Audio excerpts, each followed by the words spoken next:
আমি বলে দিলাম বাংলাদেশ থেকে আগামী দিনে আরো বেশি মানুষের ঢল নামবে, কারণ বাংলাদেশের আর্থিক অবস্থা চুরমার হয়ে গেছে।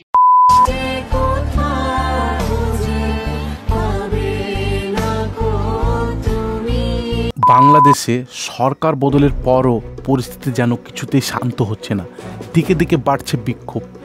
একদিকে যেমন ছাত্ররা রাজপথে নেমেছে, তেমনভাবে অন্যদিকে সরকারের বিভিন্ন দপ্তরের কর্মীরাও কর্মবিরতিতে যাচ্ছেন। ফলে সোমবার রাত 12টা থেকে সরাসরি বা সারা বাংলাদেশে এক জরুরি পরিষেবা বন্ধ হওয়ার খবর সামনে এসেছে।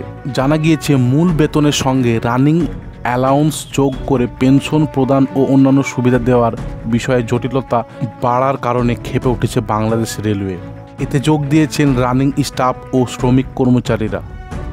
তবে বাংলাদেশে রেলপথ মন্ত্রকের তরফে অবশ্য বিস্তারিত কোনো তথ্য এখনও পাওয়া যায়নি। তাহলে কি সত্যি করে বাংলাদেশ এখন অচল হওয়ার পথে? এমনিতেই আমাদের অধীর রঞ্জন চৌধুরী বলেছেন যে বাংলাদেশ এখন ভিখারির পথে, বাংলাদেশের অর্থনীতি শেষ। আমি বলে দিলাম বাংলাদেশ থেকে আগামী দিনে আরো বেশি মানুষের ঢল নামবে ভারতবর্ষে, কারণ বাংলাদেশের আর্থিক অবস্থা চুরমার হয়ে গেছে। বাংলাদেশের আর্থিক অবস্থা শেষ। এই ইউনূস এবং তার অন্তর্বর্তী সরকার পাকিস্তান চীনের দালালি করতে গিয়ে বাংলাদেশের অগ্রগতিকে স্তব্ধ করে দিয়েছে। বাংলাদেশ আবার ভিখারি এবং অভাবীদের দেশে রূপান্তরিত হতে চলেছে। আবারও রাজ্যে আক্রান্ত পুলিশ। উত্তর দিনাজপুরের গোয়ালপুকুর মুর্শিদাবাদের ডোমকলের পর এবার ঘটনাস্থল বীরভূমের সিউড়ি। আগ্নেয়াস্ত্র নিয়ে ঘোরাফেরা করা দুই যুবককে গ্রামবাসীরা মারধর করেছে। খবর পেয়ে এলাকায় গিয়েছিল পুলিশ।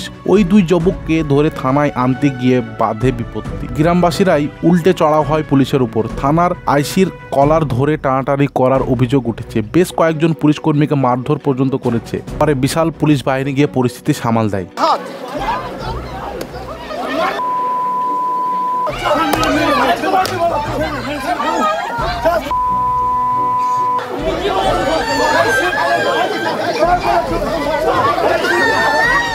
চাকরি চায় একটা চাকরি, আর সেই চাকরির ইন্টারভিউয়ের জন্য লাইন দিয়ে দাঁড়িয়ে রয়েছেন কয়েক হাজার চাকরি প্রার্থী, যারা প্রত্যেকেই শিক্ষাগত যোগ্যতায় ইঞ্জিনিয়ার। জুনিয়র ডেভেলপার পদে শূন্য পদ মাত্র 100টি, আর তার জন্য ইন্টারভিউ দিতে লাইনে দাঁড়িয়ে রয়েছেন 3000 ইঞ্জিনিয়ার। ইতিমধ্যেই ভাইরাল সেই ভিডিও একটি আইটি কোম্পানির অফিসের বাইরে। ঘটনাটি ঘটেছে মহারাষ্ট্রের পুনের মাগরপাত্তাতে। বোঝা যাচ্ছে যে ভারতে বর্তমান চাকরি বা কর্মসংস্থানের প্রাকৃত অবস্থা কী।